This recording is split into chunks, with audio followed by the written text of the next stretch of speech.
Okay, right everybody, so welcome to the Crowdfunder weekly webinar. We're going to be talking you through how to run a crowdfunding project. This is Sai. Sai's one of our head coaches here at Crowdfunder, and I'm Jess Ratty, who you'll all have heard from as we set up this process. So you might see me looking off screen a little bit. That's because I'm looking for your questions and also talking to people on Twitter and such, so you can get us there using the hashtag #CFLive. You can get us there. So without further ado, let's get started. Today, we're going to be talking about how to turn your ideas into a reality using crowdfunding. So I'm going to open up our presentation so that you can all see it. So bear with me 1 second and I'll make this happen for you. Screen share, entire screen. Okay. Here we go. Right, hopefully you can all see that. I'm sure somebody will let me know if you can't. And I'm going to tell you a little bit about Crowdfunder just to get us started. So we've raised over 30 million in total. We've had one of our projects raise over 1.5 million in 10 hours, which is quite incredible. And we've got a really good success rate of about 42%. So we've got hundreds of projects being added daily, and hopefully you'll be one of them. You've already added your project or you're thinking to go live very soon. So without further ado, I'm going to hand over to Sai, who's going to talk to you about what is crowdfunding. Thank you, Jess. So there are four main types of crowdfunding. It's important to notice or to note the differences between them. The first one that you can see on your screen is equity. That is your typical Dragon's Den style of crowdfunding, where in return for a financial pledge, the backer will receive a chunk of your business. Next on the list is lending, also known as peer-to-peer marketing, peer-to-peer crowdfunding. That is where, in return for a financial pledge, your backer will receive an interest repayment. It's very similar to going to the loan for a bank. Third, that you can see is community shares. That's sort of a mix between rewards-based crowdfunding and equity-based crowdfunding, where in return for a financial pledge, the backer will receive a share in a community bought asset. However, there's no reason why that person will ever expect to receive any sort of financial return on the investment that they make. And the fourth and final is rewards-based crowdfunding. That's what we specialize in. That is where, in return for a financial pledge, the backer will receive something that is non-financial. So we call it a reward. It could be a product, it could be a service, it could be an experience, or it could be just a simple acknowledgement of thanks. So whilst we specialize in rewards, it's important to note that we also run community share offers on our platform. And if you're interested in doing peer-to-peer lending or equity crowdfunding, we can also help you out with that. We've got a very big network in the crowdfunding industry, and we've helped sort of over £6 million worth of equity crowdfunding, for instance. So that's the main four different types of crowdfunding. Jess is going to go into what rewards-based is in a bit more detail. The best way to explain it is with an example. I think she's got a good one for you. Okay, right. So moving on, as I said, the best crowdfunding projects are shown as examples. So you can see on the slide, you've got Phil from Leeds needed to set up a bakery.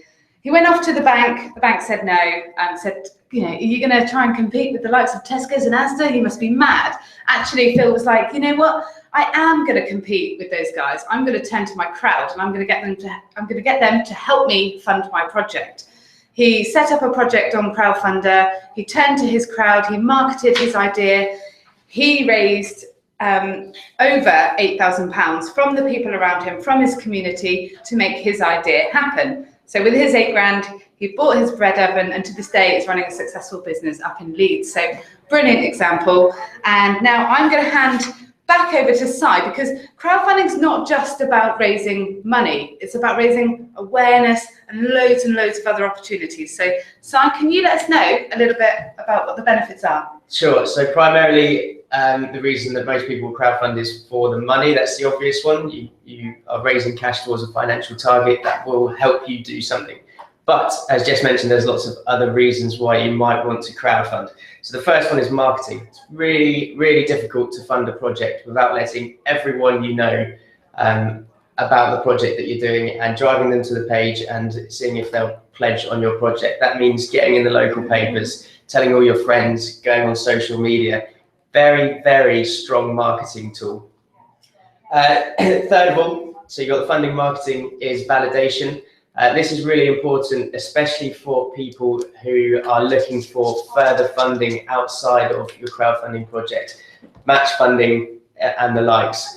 Crowdfunding is very powerful way of providing evidence to those outside fundraisers, outside fund givers, that you have a market for your project. There's demand for it in your local area, and there's people who are willing to back you, perhaps even before your project's got off the ground, which in many cases is when people turn to crowdfunding.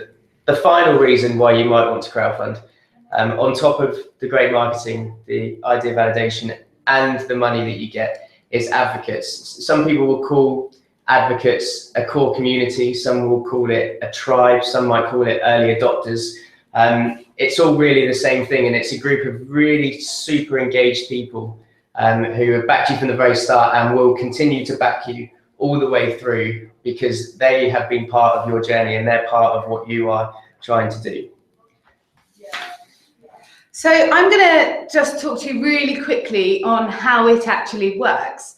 It's really very simple. You go on to crowdfunder.co.uk, you create a project, you then go out to your communities, to your networks using email, a variety of methods, which we'll touch on later.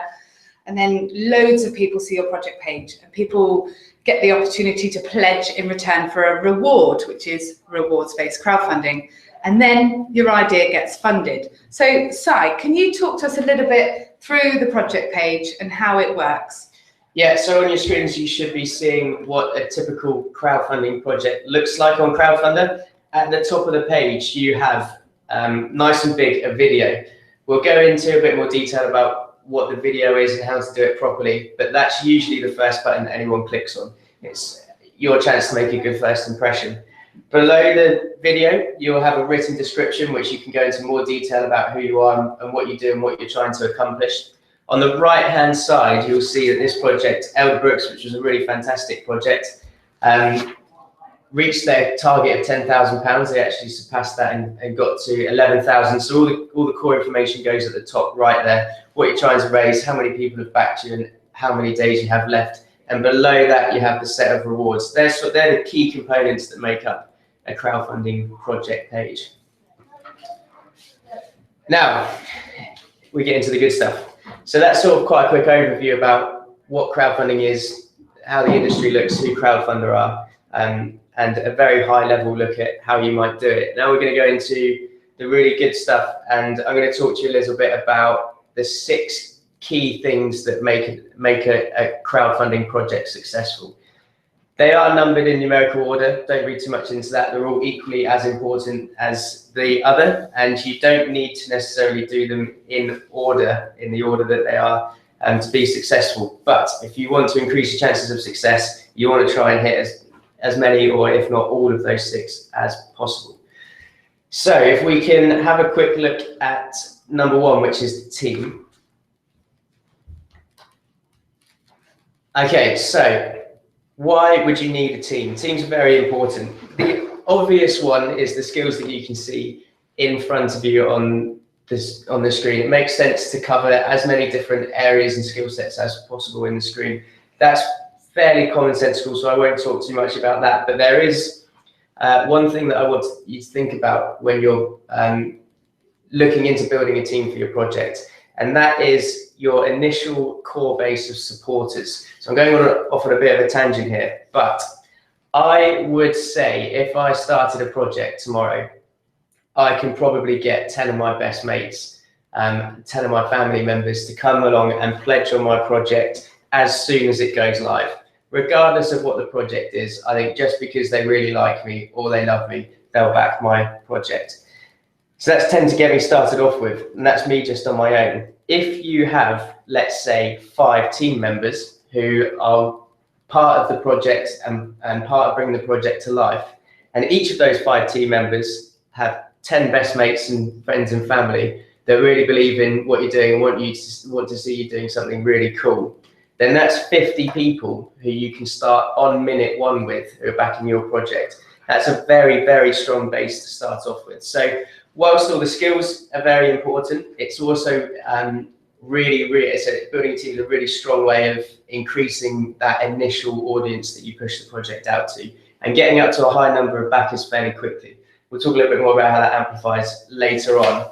But next is your story. So once you've got a team, you need to build the story around what it is that you're trying to do, so that you have something for people to look at, read into, be inspired by, and then ultimately pledge. So there's 2 ways that your story comes across on a crowdfunding project.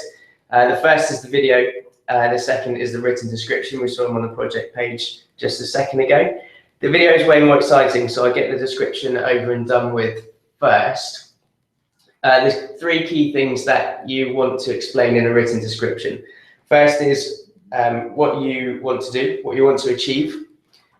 Number 2 is who you are and what it is that you actually do. And number 3 is how will you use the funds that you raise. If you cover those 3 bases, that's everything that a potential backer would want to see and would want to know about you before they back and support your project.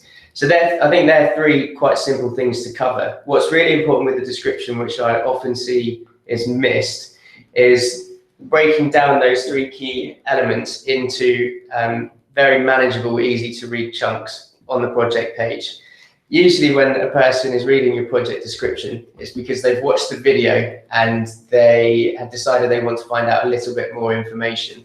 So when you write out these core 3 things in your description, make sure you break them out, use subtitles, use images, use graphics to split them out, because usually someone's only going to be after a small piece of information that they didn't get from the video.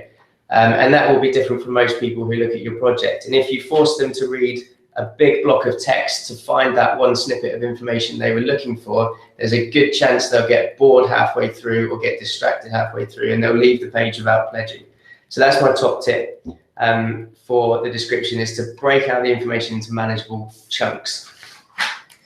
Next, and far more exciting than writing, is creating a video to explain what your story is. I believe we have an example. We don't have an example. However, the great example that you can see on the slide there is a project called Fort William. If you search on Crowdfunder, you can find it and watch the video. It's a really good video. The top tips for a video, of which there are 4. Keep it short. 2 minutes is sort of the maximum that you want to go up to. It's all the attention span you have for the average potential backer on your project. If it's any longer, again, good chance Facebook will pop up with a notification or they'll get bored and they might leave the page without pledging, which is not what we want to happen. Tip number 2, make sure you get real people in front of the camera.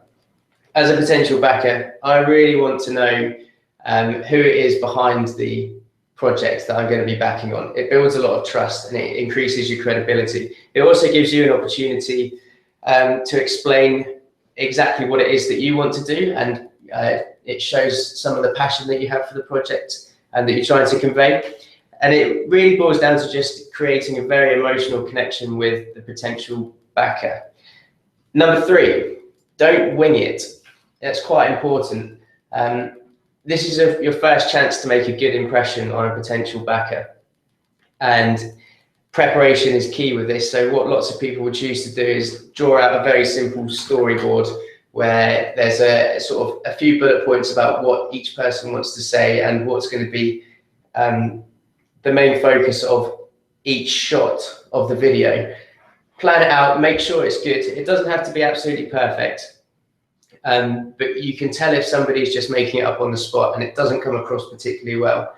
The 4th point, which isn't on there, it's just a small one, and it's actually, it's my opinion rather than sort of written law, but a lot of people in the industry might tell you that going for an amateur video is better than going for a professional one because it makes it look like you need the money. I wholeheartedly disagree with that. As I mentioned in point 3, this is your chance to make a good first impression. And you want to show that if you're willing to put the effort into raising the money and the funding to make your project a reality, then there's a good chance you'll be putting a lot of effort into actually making the project happen once you have the funding. That first impression is very important, and the video is always the first button that people will click on. So we have a story, and we have a way to convey the story in different mediums. We know who the team are.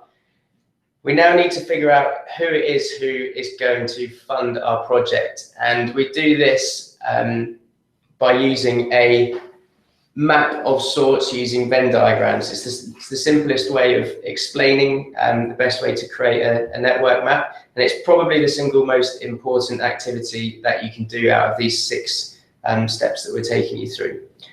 On the slide, you can see 3 different audience groups who might be interested in pledging on your project. You likely have a lot more than 3, so don't be afraid to draw this in your own homes or in your offices with as many circles as you possibly can. Other ideas might be contacts on social media, so Facebook, Twitter. It could be friends and family. It could be different associations that you're part of or groups that you follow who might be interested in spreading the word. And what we're doing is just trying to map out and identify who it is who might be interested in pledging and try to group them together. The next step from creating this map of circles is to try and do a best estimate on how many people are inside of that group. So existing contacts, you might have a couple hundred email addresses in your contact list. You might know that the local paper has a readership of 100,000, so that would go into the local sphere. Maybe you know that the company that you work for will share around their email system and they have 500 employees. So just try and identify who it is who you could potentially reach out to, who might be interested in pledging, and what sort of numbers we're talking about within each of those groups. Now we have a story, a team, an idea of who might pledge on the project or who we can at least get the project in front of. We come on to rewards. This is usually a difficult one for a lot of people to come up with what rewards it is that they might have to offer, but it's actually quite easy. And I think if you were to sit down and really think hard about it, you could probably come up with well over 100 rewards. There's loads and loads of different options. So there's 5 in front of you on the slide. I won't go too much into those examples. Instead, I'll talk about an overall idea of how to figure out what a good reward is for you and your project. First off, go back to that previous slide, look at your audience segments and put a lot of thought into the type of person who fits into each of those circles and what it is that would incentivize them to pledge on your project. So what's going to get them really excited to be part of it, because it's likely very different. Your friends and family would be very different in their opinion on rewards in comparison to people in the local area, or perhaps people internationally that you know. Perhaps you could do a corporate reward for any companies that you know. Break it down into those segments that you've identified and figure out what is going to be best and what's going to get everybody really excited within each of those circles. Once you've done that, there's 3 key rules to figuring out a good set of rewards. Number 1, the low range, so we're talking less than 60 or 70 pounds, have to be good value for money. You've got to reward the risk that people are taking in pledging on your project when it might not be something that's up and running yet. For instance, something I see quite a lot across projects in Crowdfunder is a t-shirt on as a reward for £50. Whilst your project might be doing something really good in the local community or might be a charitable project, something in the human mind looks at a reward which says t-shirt and costs £50 and it just goes, no, I don't think I'm going to do that because that seems really expensive, even if your idea is very philanthropic. So make sure that in the lower range, each reward represents really good value for money. In the higher end, so we're talking the hundreds of pounds, the best rewards are something that you can't normally buy off the shelf, something that's a little bit exceptional or unique or exclusive. It's something that if I was to go to a dinner party and we were all talking around the table and I told my friends that I was going to get to do this, there's a good chance that they won't have ever had the opportunity to do that, and they'll be really interested because it's something that they don't hear about all the time. So build exclusivity into the higher end of your rewards packages. And the third and final key rule with rewards is make sure that you have a really good range. So first of all, you need to ensure that you are covering a good range of monetary values. Most people will start at £5 as their first reward, and that is usually some sort of acknowledgement of thanks. And then they will go up to roughly 10% of whatever their target figure is. So if you have a £5 target, your top reward needs to be in the area of £500. In between £5 and 10% of your target, you usually stagger them. So the obvious one is to go 5, 10, 25, 50, 100, 250, 500, etc., etc. On you go. The second way that I talk about having a great range is to make sure that you cover lots of different demographics. So partly that's taken care of in doing the picking out rewards for each audience segment, and partly it covers people in a regional sense. So make sure you have something for people in the local area. Events that they can turn up to is a really good one and get involved in. On a national level, so something that you can post out. We're based down in Newquay in Cornwall, so if you're up in the northeast, it's very unlikely that I'm going to make a trip up to an event, but if I still really want to be involved, then you should have some sort of reward that you can post to me. And thirdly, on an international level, it's really nice to sometimes have something digital that you could send, so that if I'm in Australia but really want to be involved, I don't have to pay more in shipping than what the value of the reward actually is. So they're the key tips on rewards. Next is funding on crowdfunders. So this is sort of split into two different sides, the target and the fundraising models that you choose. I'll start with the left. There's two ways that you can raise funds on Crowdfunder. There's an all or nothing model and a keep what you raise model. All or nothing means that when you set a financial target, something that you want to achieve in order for your project to happen, you have to hit that during your crowdfunding project. If you don't reach that target, then all of the money gets returned to the backers, and you end up with no funding at all after the crowdfunding project finishes. The other is keep what you raise. That's where you still set a financial goal, something that you want to hit in order to make your idea a reality. But no matter what amount of money you reach during the crowdfunding project, you will take all of that. So it's much less risk, but you also get much less reward out of it.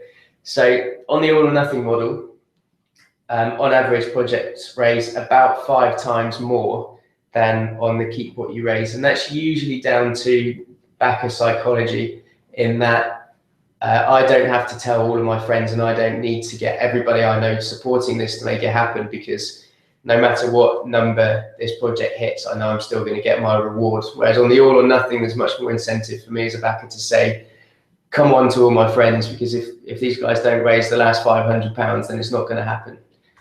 So I would always lean towards the all or nothing, although it is higher risk. For me, it's the superior fundraising model.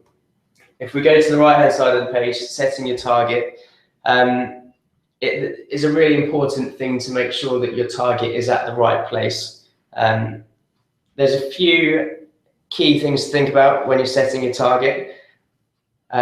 One, and probably the singularly most important thing about setting the target, is to know that the average pledge on Crowdfunder is around £50. So if you divide your potential target by £50, that gives you the number of backers that you need on average to reach that target. So if we're talking about a 10 grand target, you need on average 200 backers to raise 10 grand in rewards-based crowdfunding. That's really important, because if you go back to identifying your audience and look at the segments, and you definitely don't have 200 people in all of those segments, then perhaps your target is too high. And you should consider either reducing the target and breaking out your project into smaller chunks, or waiting until you have more circles of audience that add up to way beyond 200 potential backers. That's the target. How long should you run your project for is a question that we get asked quite a lot. It's very natural to think that the longer you run your project for, the more money that you'll make, but it's actually the opposite of the truth. What tends to happen in the middle of every project, as that graph is depicting, is a slump in the middle where there's a plateau of pledging. It's a gap between this project is really exciting and really innovative, and it's fresh news at the start of the project when you launch it, and at the end of the project when everyone goes, oh no, I did say I was going to pledge on that, there's only 5 days left, or there's only 3 days left. That middle section, if you are running, say, a 6-week project or an 8-week project, can sometimes be up to 4 weeks long. And it gets very, very difficult to dig yourself out for the final push if that middle plateau is 4 weeks long or a month long.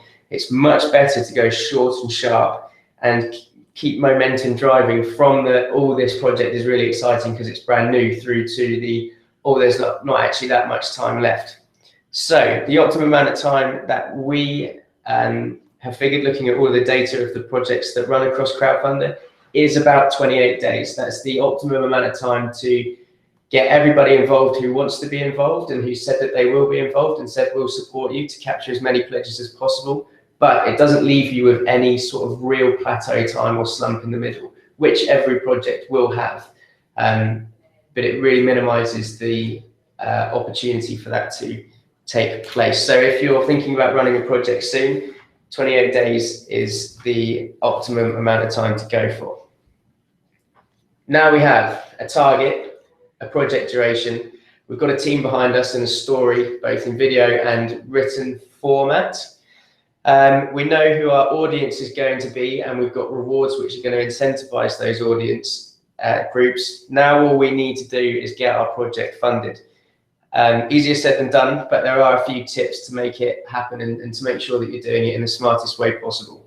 So as the image in front of you is showing, you're on the left-hand side, and the first port of call when you launch a crowdfunding project is to reach out to the people that you know, the people that are closest to you, your 10 best friends and family members, and get them to pledge straight away.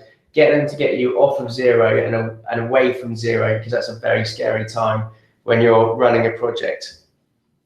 The key to marketing a crowdfunding campaign is in amplifying those networks that already exist, that perhaps aren't already yours, and building momentum into it. So once you've gone to your core audience group, the 10 people that you know and the 10 people that your teammates know, and you've got 50 backers, it's time to reach out to a group, another audience segment, which we already know because we've drawn the map, who are perhaps less engaged than your best friends and family members and less likely to pledge straight away, but are still interested in what you're doing. And you use your core audience to amplify that message outwards. So the key thing is pledge on my project, but after you've pledged, please share it. Please use all the tools on Crowdfunder, like being able to share on Facebook, share it on Twitter to all your followers, and share the link via email to all your colleagues or all of your friends.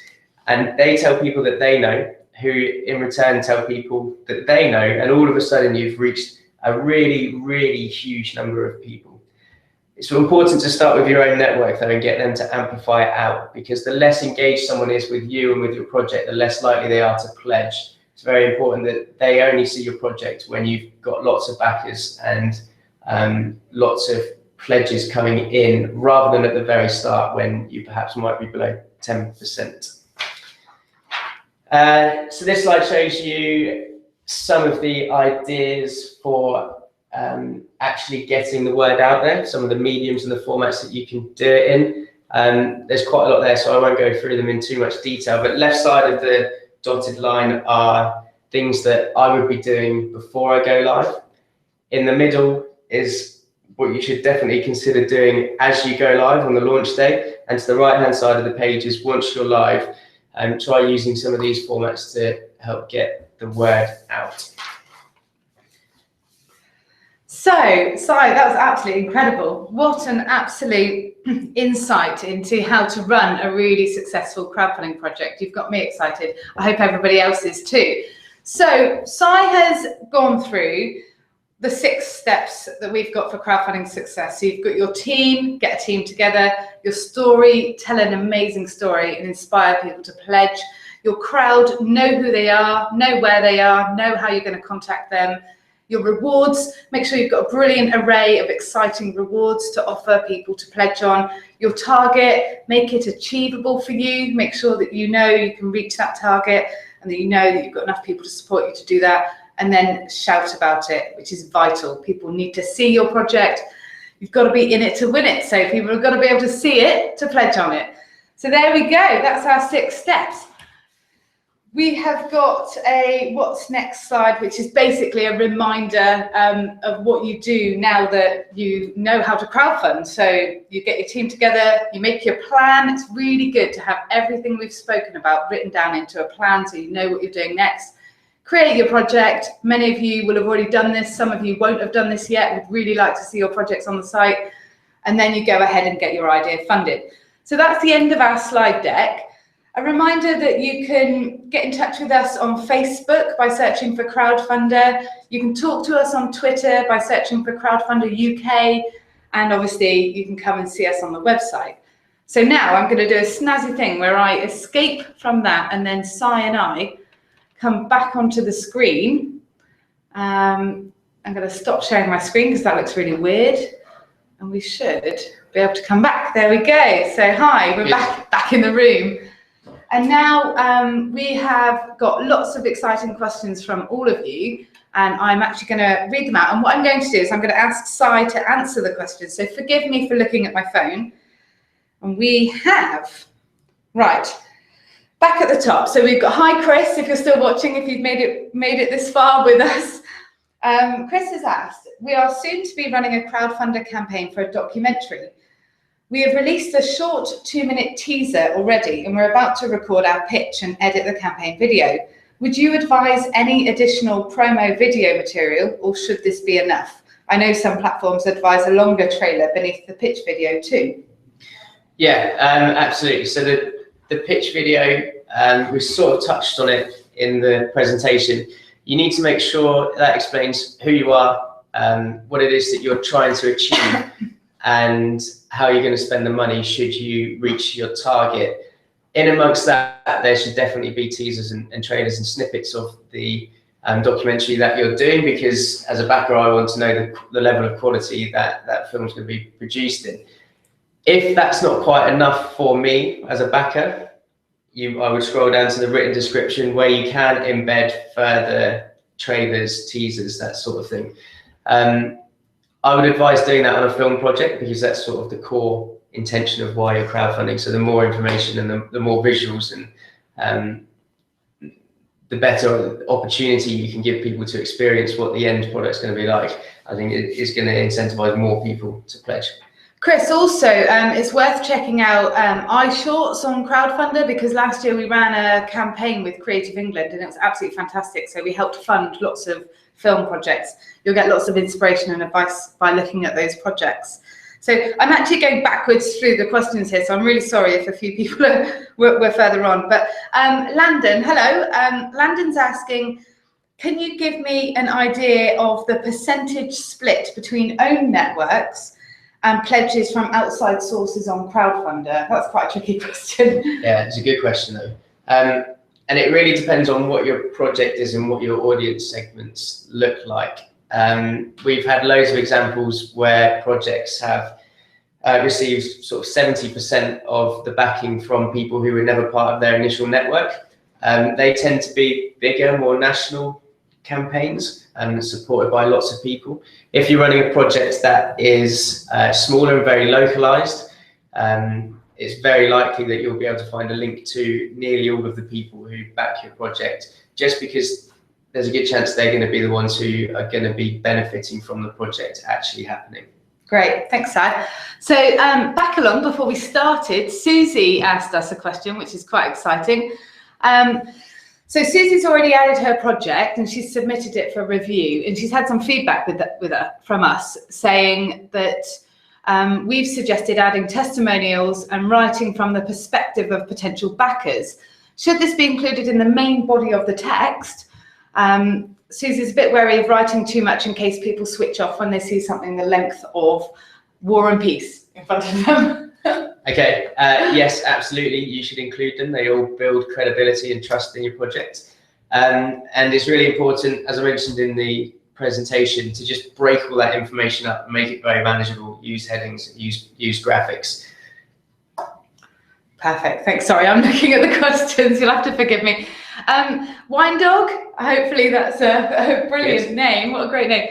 So Wine Dog's asking, he's come across crowdfunding while searching for funding ideas, which is great because that means we know we're out there and people are looking for us.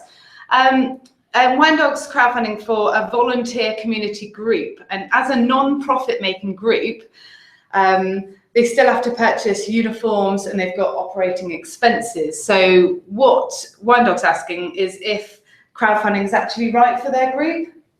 Yeah, we do lots and lots of projects in that sort of area. One thing that I would say is that raising money for operating costs is quite an intangible aim, and it's not something that perhaps everyone will understand. And if they don't understand it, it's very unlikely that they're going to pledge towards it. So if you were to say, run a project to purchase the uniform, everyone understands that you need a uniform, it's got to be paid for somehow. The approximate cost is a few £100s.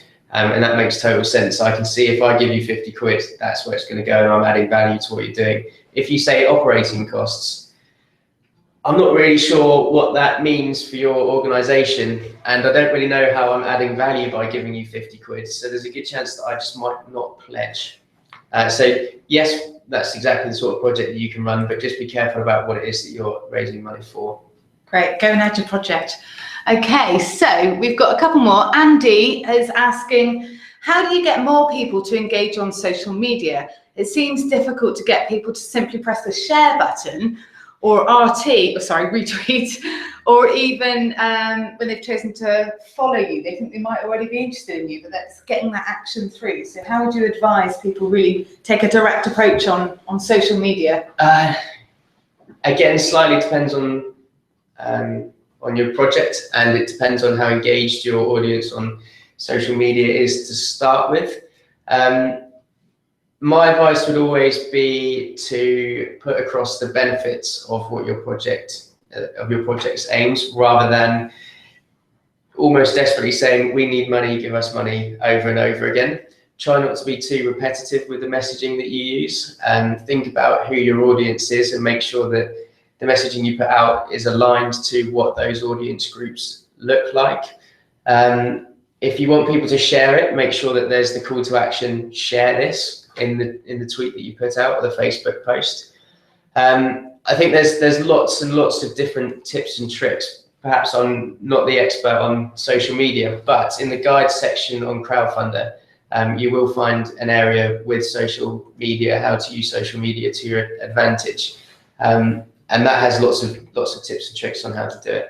Also, if you search for 95 tips on the Crowdfunder website, there's a downloadable doc with loads of really brilliant advice from lots of our crowdfunders that have already done it.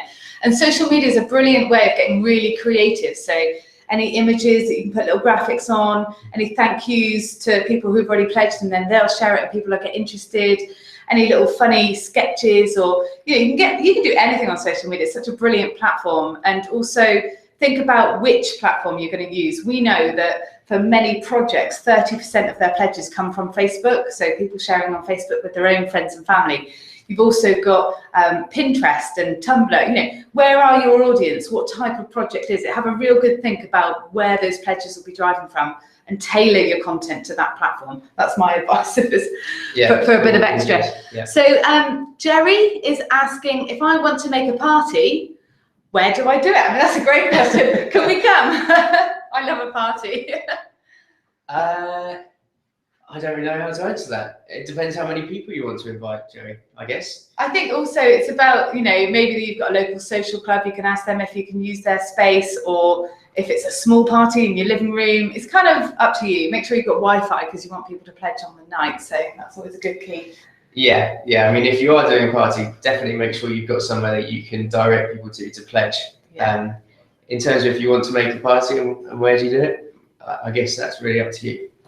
Anywhere you can. We've had some great ones in shops of an evening, it could be a cake party. You can go for it. Right, so Jerry, hopefully that's answered your question. Fernando.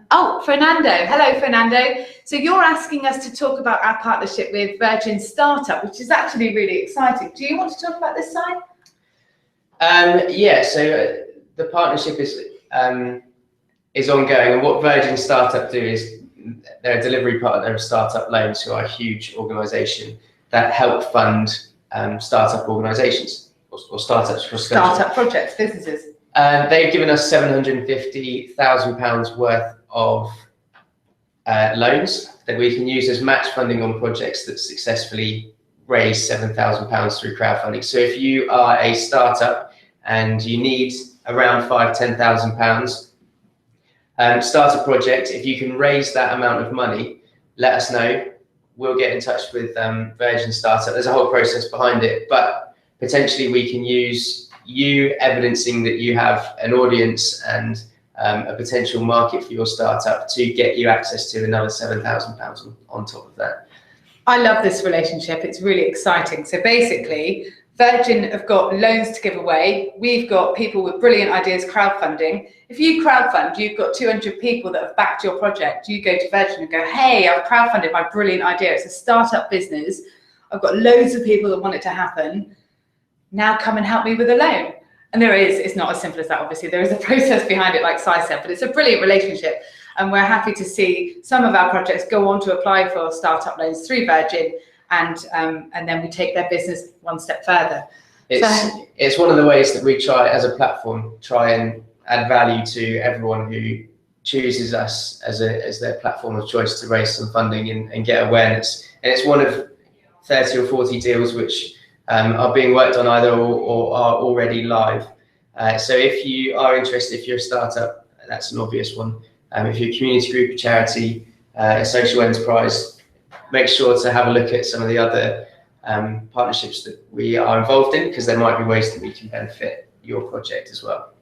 Okay, so we have got Connie, who is asking about raising funds to keep a centre open. So raising funds to help keep our child contact and family support centre open for families affected by divorce. So, and Connie, you're asking about, we're saying you can't crowdfund for running costs. I think to clarify that, what we mean is you can have a brilliant project, a part of your service, which is keeping the centre open. A really good example of this type of crowdfunding would be Save the Night Shelter in Cardiff. Basically, they've got a brilliant night shelter which was suffering funding cuts, and they went out to their community, and the community said, we don't want to see homeless people out in the freezing cold. We're going to crowdfund to keep that night shelter open. And that was their message, and they wrapped their crowdfund around that. So hopefully that answers your question a little bit. Obviously, you can email us if you do have more questions, but do go and have a look at the Save the Night Shelter crowdfund. It's a really good example of what you might be talking about. I'm just checking. Oh, Chris is asking. So we've got a number of organisations that also match fund, such as Auto Trader and Yo Valley. How does that work? So I think Chris is talking about our match funding process.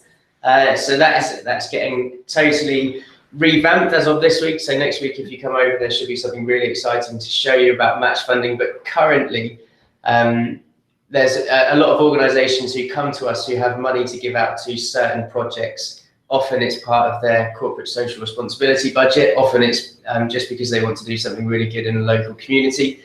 And they say to us, do you have any projects that match X, Y, and Z?